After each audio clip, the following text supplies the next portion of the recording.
Hello and welcome back to the Empower podcast. My name is Blaine, and today we're joined by Andre Harms, founder and director of Ecolution Consulting, a green building and sustainability consulting business based out of Cape Town and Johannesburg, South Africa, I believe. Andre, thanks for coming on the show. Yeah, Blaine, thank you. Thanks for having me. No dramas. So for the listeners out there and the viewers on YouTube, you can probably guess what today's podcast is going to be about. It's going to be all about green building, sustainability, which is a big part of our Empower journey. But I think the angle we're going to take today is more high level. It's going to be more of a kind of introduction to green building. And in the future podcasts, we'll dive into more detail around certain aspects of green building because there's probably a bit to dive into. And also around Empower's plan on around how we're looking to integrate kind of green building and sustainability kind of practices into our journey as well. But yeah, today more high level. But to start us off, can you do a quick introduction to who you are? Tell the podcast a bit about who you are and what you do. Cool. So I thought about this question. Thankfully, you sent me all the questions, or roughly the questions up front, so that I can give a little bit of thought. And I thought a quick introduction with a bit of background of something that I did and really enjoyed and really transformed my life in 2010, which happened to be the year where the Soccer World Cup was in South Africa. But I actually completely missed that because I happened to be spending 14 and a half months, including all of 2020, in Antarctica on behalf of the South African government. Being responsible for a team of overwinterers, spending the winter and the adjoining 2 summers, looking after the South African research station there called Sunai 4. And that station sits there as part of an international network of countries that are doing research on various topics in Antarctica. And those 14 and a half months, other than being really cold, were also really insightful into, among other things, the propensity of humans to consume resources, our dependence on limited resources, and how easily we can squander those. And a couple of rather hair-raising events during that year just really brought that message home very clearly. And I came back afterwards in 2011 and decided, after a nice long holiday, to decompress a little bit from the rather amazing and overwhelming experience, to change my career from design and development engineering into something that I thought would make a bit of a difference or have some kind of impact on that propensity to consume resources of various shapes and forms. So that's the reason why I'm in this space. A bit more about me. I'm Andre, as you introduced me already. I head up Ecolution Consulting. We're in the green building and sustainability sphere, mostly serving the built environment in South Africa and Africa, but also business strategy regarding sustainability and various topics related to that. My background is in engineering, as I alluded to just now, mechanical or electromechanical rather, to be specific, but have since branched out into all topics regarding sustainability that aren't just all technical. Some are really fascinatingly less simple than that. Yeah, interesting. It's interesting how kind of certain life experiences, events can really shift the course of your life. I mean, prior to recording this podcast, we're just talking. I had a kind of a similar turning point in my life where I was traveling and was exposed to maybe some unethical wildlife tourism experiences, and that resulted in me seeking out kind of a technology that promoted transparency, accountability, and that led me to blockchain, and now here I am with Empower. So yeah, I find those stories quite fascinating. But today's episode's not about wildlife tourism; it's about green building. But what is a green building? How would you define that? Not easily is the short answer. The longer one is that it is a definition that I believe is changing over time. It's a definition that is not easily boxed. And it's also something that needs to change over time, because for me, sustainability at large within buildings, so green buildings or elsewhere, is a journey that includes our understanding of the topic, as well as the effort, the depth and the breadth of the interventions that we include into that topic. And let's stay on the topic of green buildings rather than broader sustainability. In my mind, at the moment, that is a building that minimizes its impact on the environment, on resource consumption, on waste generation, that maximizes the benefit on self-generating, maximize the benefit on the indoor air quality, so for the health and wellness of the occupant, that maximizes the awareness regarding these important topics to the users of that space and the visitors to that space, and advances generally either as a token, or not a token, but a shining light of sustainability, an example thereof, the agenda, but also can facilitate discussions on that and be a knowledge sharing case study, I guess, towards further green buildings and further research around green buildings and advancing that. So the idea is stemming out of the understanding that buildings and the activities within buildings are a massive consumer of resources, of limited resources, and that the consumption of those resources has drastic and far-reaching environmental impacts, various shapes and forms, and I think the podcast session is too short to get into all of those impacts. I think we'll leave that at that for now, but far-reaching across all spectrums of environmental impact. So the idea is to minimize that, and hopefully, and that's where I see the industry going, and I think one of your later questions might be regarding what excites me, and I'll allude to that already, is starting to redress that impact rather than just minimize that impact. Gotcha. A big takeaway from that was the minimization part, but the minimization part requires some sort of measurement in order to kind of determine that number. So when it comes to green building, how do we measure the greenness of the building? What are some kind of key metrics that we look at to quantify that? Yeah, so there is not one single entity that says a building is either green or not. There are various rating systems and certification schemes across the globe that assist you in measuring the greenness of a building. Some of them are a broad yes or no, and some of them are a tiered approach, this green, that green, or very green, you know. And that, I think, also highlights why I didn't have a clear answer for you earlier. What is a green building? Because it is tiers of green. You know, there's no end point, now I'm green, but rather you are minimizing and starting to redress impact and giving back at some point as well, especially if we think about resources like energy and water. So yeah, I've alluded to these rating systems. Those are, if it's a good one, typically internationally recognized. They are typically according to a set standard or developed by a recognized body, and can be that measuring stick for green. It is still very difficult to have two buildings that each serve their own purpose, their own context, their own occupants, and compare them exactly against another in terms of greenness, even if they use the same rating system. Because nuances are always hard to package into a specific set of boxes. But in essence, the answer that I would suggest exploring there is there are very well defined and very well developed and recognized and renowned and third-party verified rating systems out there across the globe. Some of them also in South Africa that can be used to quantify in essence the greenness of a building. So I'll give you one example that's prevalent in South Africa, in my market here. That is the Green Star suite of green building rating tools. It's advanced, developed and brought to market by the Green Building Council of South Africa, a member of the world's Green Building Councils. And that is recognized here typically as the go-to rating system for the depth and the breadth of assessing the greenness of a building.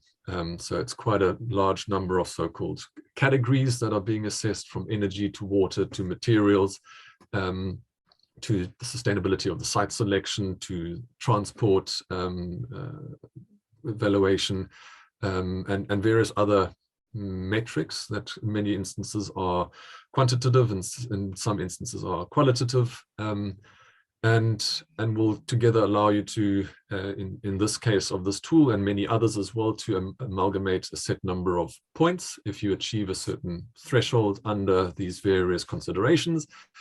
And you assemble enough points and you can certify with 4-star, 5-star, 6-star, green star. So that's a very useful tool because you can broadly standardize between buildings or compare between buildings and start benchmarking and comparing. Yeah, I think I'll leave it at that for now and see if you've got any nuances you want to dive into. Well, the defining of the green building and the greenness is kind of hard. There's nuances, there's things that are kind of context dependent. One thing that I challenge that I'm quite interested in is, I guess, sustainable strategies that are great in theory or good in theory versus kind of good in practice. Like you could have a really good green building that in theory ticks all these boxes. It's probably in theory the most green building that you could build in this location. But in practice, there are a lot of considerations that could affect if that theoretical model could be actually implemented in the real world.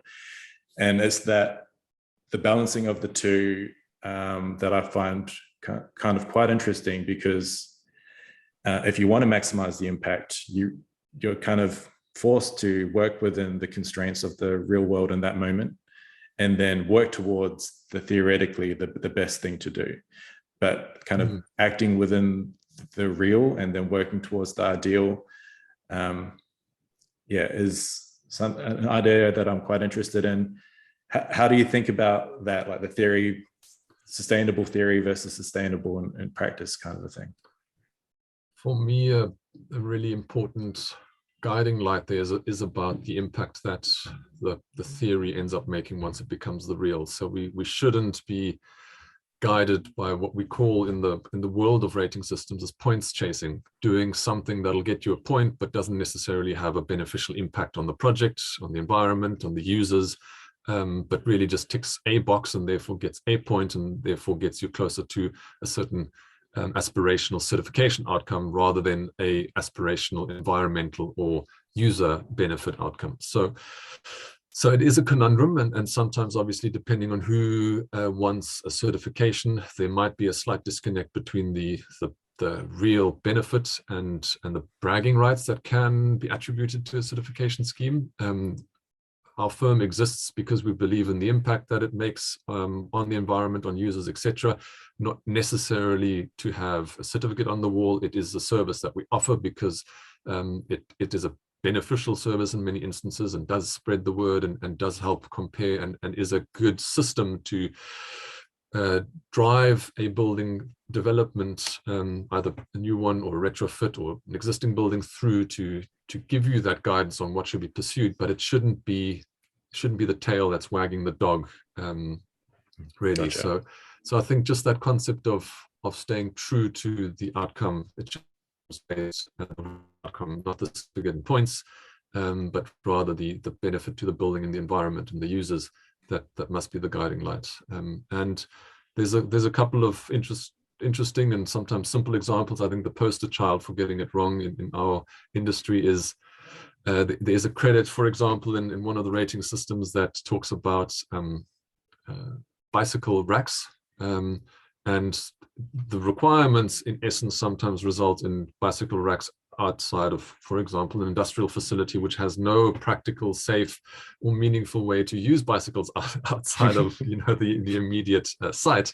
And then you kind of miss the point, but the bicycles are there for the scoring points, and not necessarily for the environmental points, if you will. So yeah, that is the poster child that's sometimes looked at. Or there's another one regarding energy and water meters, where the specifics in the tool end up oftentimes with a lot of meters that don't necessarily give a lot of insight into consumption or early warning systems that could help you manage the consumption of resources responsibly and drive that through operational practices into more efficient consumption, but rather just more meters because the wording isn't practical. So also a healthy amount of critical thinking and pausing to look at the bigger picture, and that impact is very important. Yeah. A big part of that. I think that also speaks to just the complexity of this space, and also the challenges around creating standards of something where, you know, the outcomes are so dependent on so many different things. Like standardizing something that is intrinsically very complex is going to be a difficult thing to do. Absolutely. But a challenge worth exploring and incrementally improving upon is also a good idea. But maybe to add, to continue on the challenges theme, what are some challenges around measuring and implementing green building practices? Maybe obviously you're working out of South Africa, so probably more from a South Africa context, or even other parts of Africa if you've got experience there as well. Yeah, so regarding the measuring, and we touched on that to some extent, is the standardization of so many diverse nuances, the building typologies, user patterns and user requirements into a limited number of rating systems is always quite difficult, and not everything is perfectly applicable to every building. So that is difficult to measure the greenness of a building because, again, not everything is perfectly applicable and comparable. So I think the green building space has done quite well to get that to a reasonable balance. And I gave you 2 examples where it's perhaps not always working so well, but should be seen in the bigger picture that, you know, there is a place for certifications in this, and perhaps we'll get into why I believe that is the case just now. But some of the challenges is invariably by measuring something and documenting to prove that you comply, there is more work, there is therefore more fees and more cost involved with bringing about a project, again, either a new build or an operational one.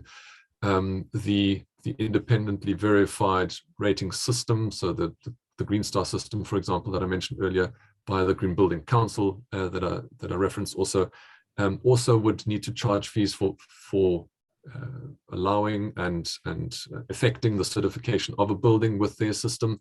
So there are aspects of cost that can represent a meaningful challenge to a project which has to be very lean, because the margins are very tight to make it financially viable. So the cost aspects around not just the green impact or the efficiency impact of the interventions, so let's call it the premium of the intervention that you're putting in to bring about the impact, but rather the cost of the effort for the certification component can be a challenge and doesn't always have a directly tangible benefit.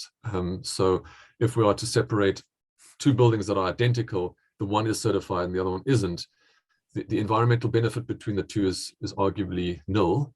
The one is certified, the other one isn't, and the certified one has more costs to bring about because of the admin component, perhaps, and the effort regarding bringing that about. And justifying that in some cases is difficult. We'll talk about the benefits of certifications just now as well, and that perhaps continue the conversation about why it's worthwhile in many instances, but perhaps not all of them. But just justifying the financial side, and especially if there is too many interventions that don't necessarily have that environmental impact or user benefits that I mentioned earlier, the 2 examples, then we get the industry can all of a sudden find itself with quite a bit of critique on there's costs but not necessarily benefits. So that's a difficult one. Other challenges in the South African context and perhaps some other developing countries is that the availability of the right kind of materials, technologies, and even expertise is limited, and perhaps not always abundantly available to a project, perhaps also not equally available. Sometimes you think there is a project team that is knowledgeable and experienced, but they have blind spots in this, or the consultant is less experienced, that drives this, us or our peers, someone might be more or less experienced in this. So just knowledge and availability of the right kind of products, materials, and technologies is, depending on the market, also a stumbling block. I've seen tremendous growth in this. I've been in the space now for 10.5 years. 11.5 years, and seen fantastic growth. Well, obviously both of my own experience in these years, but just in the broader development of that industry and the availability of solutions and products. So it's heading in the right direction for sure, but still sometimes is a limiting factor. I'll leave it at that for now. Yeah, I think that's an interesting takeaway. There's often a lot of doom and gloom within the environmental scene, but as someone that's worked in the space for a bit, if you do zoom out, obviously we have ups and downs. We have ups and downs in crypto as well. Yeah. But if you zoom out to a larger time scale, it seems to be trending in the right direction, which is positive. Absolutely. Yeah, that's good. It really that's is. good to hear. Yeah. The number of peers who offer a service roughly the same as ours, the number of projects that have applied best practice, the number of certified projects, the discussions on this topic, the number of clients or developers that are thinking and talking this language, the number of governmental organizations that are advocating and also sometimes legislating certain requirements. All of that has been growing drastically over the last 11.5 years that I've been in the space. And obviously, if you zoom out even more, then certainly much more so as well. Yeah, definitely. You touched on the certification. What role does certification have in terms of transitioning towards kind of more green buildings? So a couple of benefits that come with certification that I would like to talk about. The first one is it gives recognition to a building that has done X number of effort towards sustainability, to be greener. It is a mark that is easily recognized by anyone who visits that building or reads about that building, and its credibility can be checked and can be proven because of the things I mentioned earlier. It's by a reputable, globally recognized institution. It's been developed through the right processes. The application for that building in its specifics is third-party verified, so it's credible and verifiable that building has got certain environmental and sustainability credentials to it. So that mark of recognition is really important and can be used by a building for its marketing or PR campaigns to attract better tenants, for example, to attract a better sales price, for example, to attract better interest rates if debt to be sought on that asset. So there's various aspects, and the financial world is waking up largely to the benefits as well, and closing some of the loops. Oftentimes, it was seen as the right thing to do, and now the conversation is including the business case largely, not just for the interventions, like for example paying less energy, but also rather for the financial viability for the project as a whole, in terms of raising capital for its development, or in the case of homes, for green homes, green home loans rather. So it's closing the loop and often anchors on that credible certification, the proof that the building indeed has the sustainability credentials. It also signifies leadership, and with transitioning most markets or conversations of various shapes and forms, you need some leaders to advance the trailblazing aspects of it. So latching onto a certification which can help you bring about that cutting edge building, and pursuing the structured approach that is embedded in a good green building rating certification, and then the later recognition for it, can help set the pace and incentivize market leaders, and eventually that'll transform into critical mass, and then the rest of the market will follow. So it is in itself a tool to be transformative and move the market along into a new normal. And once that has been achieved to some extent, then the expectation is, and the practice is, that the rating tool gets more advanced, gets more stringent, and ratchets up the baselines and the requirements, so that again you can identify trailblazers and move the market further forward. Because as I mentioned earlier, it's a journey, and as we research more technologies, more processes, more practices, find better products, do things more efficiently, the baseline and the criteria also have to advance, and the tool has to be revised. So interestingly enough, on that topic, I'm currently part of a team of individuals contributing and working with the Green Building Council that are developing the new Green Star tool. So that's quite exciting, Cool. to make it more stringent, more broader, consider new topics that previously weren't part of the conversation because we just didn't have the language for it, or the tools to measure it, or the realization that they're also important parts of the conversation. A simple example is resilience wasn't part of our previous Green Star tool, but in our market, you might know of it from previous calls that we've been on. Sometimes we suffer from something called load shedding, where we've got rolling blackouts because our power provider doesn't have enough production capacity to supply all the needs, and batches have to be switched off one after the other. So resilience of various shapes or forms to climate, to the power grid, and etc., have to be embedded in a green building, in a green precinct. And if enough do that, then it'll cover the nation, and hopefully we'll try and alleviate things like load shedding as well. So that are some of the benefits. I had another one that I had in my mind just now, and it's escaped me. So I think we need to move on to the next question, and it'll come back, and I'll bring it up again, hopefully. Yeah. If it comes back, you could just bring it up. Thanks. Maybe on the benefit side of things. So why is green and sustainable building kind of important? What are some of these benefits, holistic benefits, that come along with kind of integrating or developing green buildings? So I will briefly mention some of the obvious ones, and then I want to move on to some of the more nuanced ones, which I think are quite interesting.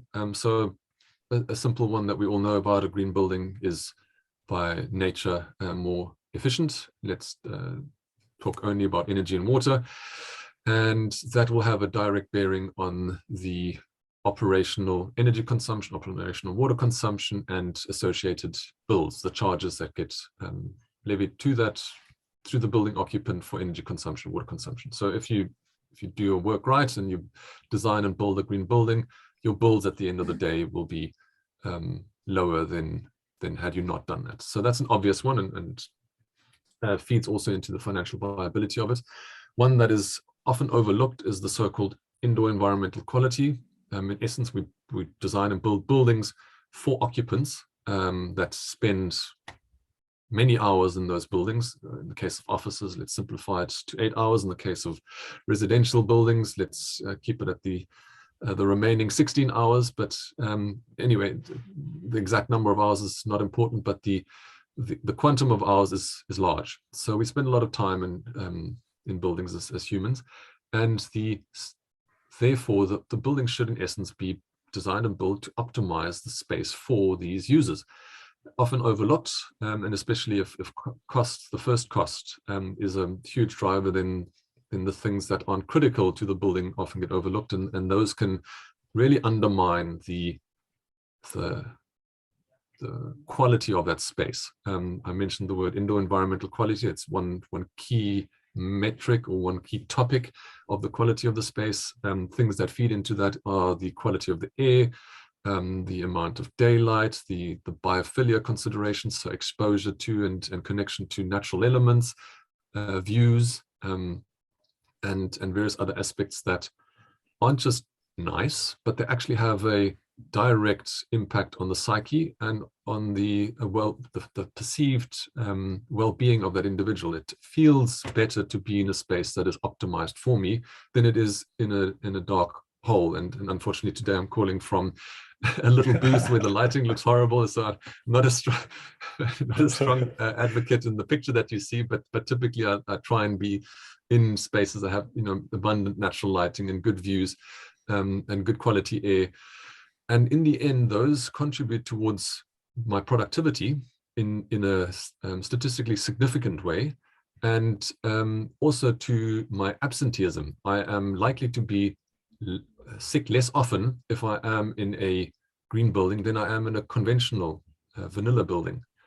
So I'm at work more often if I just relate this now to the workplace, and I'm more productive. So that has a direct and really meaningful impact on employers' bottom line. If the team is more productive for longer, then because they're sick less often, then that will, productivity and output will increase, and it's applicable to production facilities as much as it is, and probably even more so to mind workers or office workers. And yeah, so that one's often overlooked. I mentioned briefly earlier in response to one of the other questions, the financial side of things. So green buildings are now a good recipient for preferential funding. Because the asset is greener, it will, in many instances, can attract better interest rates. And that's a huge benefit in the financial viability of that development or of operating that facility, because the repayment, the cost of money, I guess, is lower to bring that about, or to own and operate those assets. So that's a huge one as well, and a lot of work underway at the moment to unpack that more and embed that more. And we have a couple of the large residential developers in our market here in South Africa that have made connections with the big banks, where a certified green residential unit attracts better interest rates for the home loan, for the home buyer, as a result, making the cost of ownership of that more affordable, not just because the energy and water bills will be lower in operation, but also because the repayments of the homeowner will be more attractive to own a green building. And now really the business case is becoming ever more obvious. Yeah, that's interesting. Often when people think about kind of green buildings, obviously the go-to thing you think about is kind of minimizing the environmental impact that you have through water or carbon, whatever it is. But then there's these other things to it. There's these financial benefits that can be associated with it. Well-being, you just feel better often in these sorts of homes with the biophilia. There's a lot of research around you being in a space with greenery, natural life within the space. Your well-being increases, and like you mentioned, your productivity increases. So that's not so often kind of factored into these things. So there's a lot. In the case of the home, it can be productivity if you're studying or you're reading to try and retain. But also in the case of the home, a greener building, or a home that considers more of these principles, you will sleep better, you will be more rested. You end up being a better human because you are in a better building.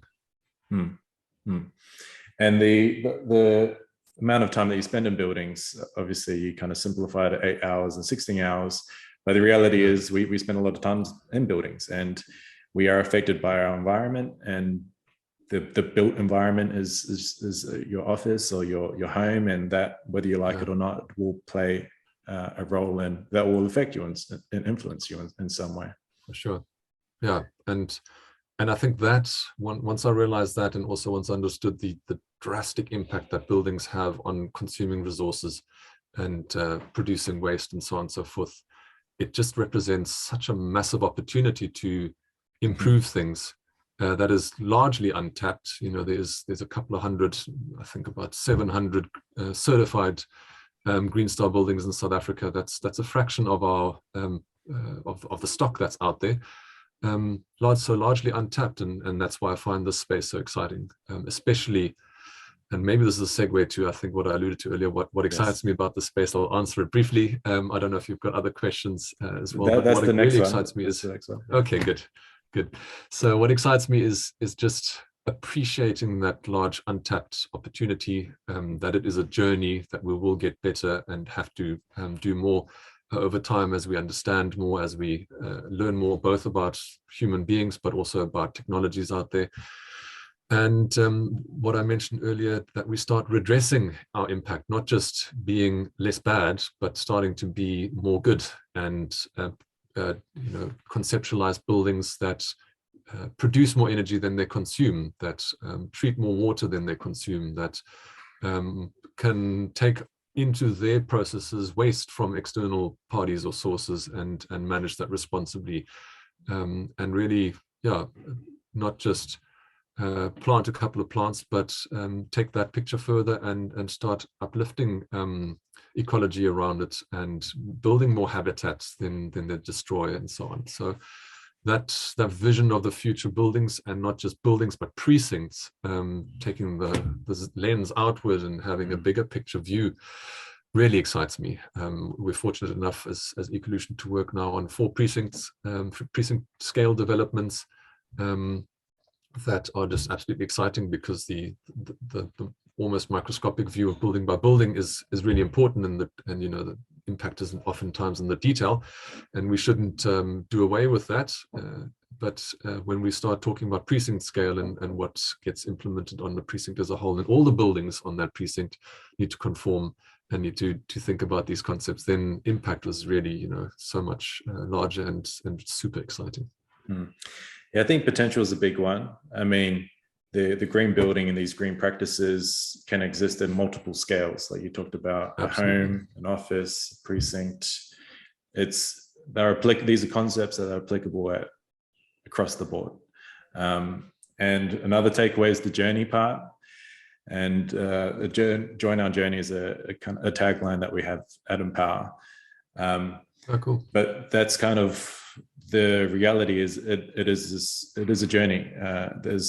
There is a lot of potential, but there's a lot of kind of challenges along the way as well. This journey, as any normal journey, there's ups and there's downs, but the destination that we have at the end of this is a really exciting one.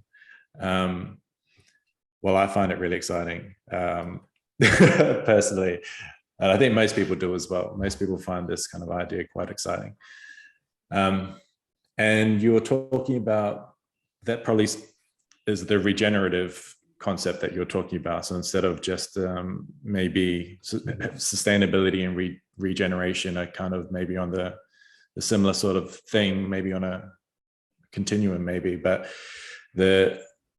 it's more often like we've reached a point where it's we kind of need to look beyond just sustainability and more to regeneration. And that's a big thing, a big concept in general, but also it's a concept that's found in cryptocurrency as well. They call it refi, so regenerative finance. So a big believer in that as well. Yeah, absolutely agree with you. And that to me is part of that journey concept that I mentioned earlier. The definition changes, needs to be advanced. The goals need to be advanced. The rating systems updated over time, but also the picture to be zoomed out from individual buildings to precincts to cities to nations. That's continuum that you mentioned on all scales. Not losing sight of the small, but also zooming out to include the big is really important. Yeah. Love it. How can people connect with you and Ecolution? Yeah, good. I'd love to hear from the listeners. A couple of channels. So by email, we have a general hello email address, hello@ecolution.co.za. We're on Facebook, Ecolution Consulting. We're on Twitter, Ecolution C. We're on LinkedIn, Ecolution-Consulting, and we are on Instagram, Ecolution Consulting. So various channels. Would love to hear from the listeners, questions, comments, and advancing this conversation and advancing this journey, this continuum that we've been speaking about. And so these links we'll share below. Thanks. And we will love to bring you on again and continue this conversation. We're working with you guys behind the scenes, and we look forward to maybe sharing a bit more details around that in the future. But yeah, to be continued. But the final question, what excites you the most about the future of green and sustainable buildings? you probably alluded to it before, but yeah, what gets you excited about this space? Yeah, I don't want to narrow it down to just one thing. Of the things that I mentioned just now that excite me, if I had to take a stab, is the principle of continuity of journey. That to me, because we can anchor so much good and so much advancement and so much doing moreness into that one principle. I think that's probably for me the most exciting, is not to be static, not to do the same thing day in, day out, but rather get better at this and really starting to learn more, not starting to, continuously learning more. Yeah, this journey concept, this continual improvement of myself, of the work that we do, of the projects that we contribute to, of the circles that we are in, all of that continuum is for me probably the single most exciting thing. It reminds me, and we'll probably finish on this, but that reminds me of one of my favorite quotes. I'm pretty sure it's a Tanzanian proverb, but it's little by little, little becomes a lot. And that's, I guess, what happens. That's a part of that journey process. It's little bits, little bits, little bits. And then over the course of time, that turns into a lot.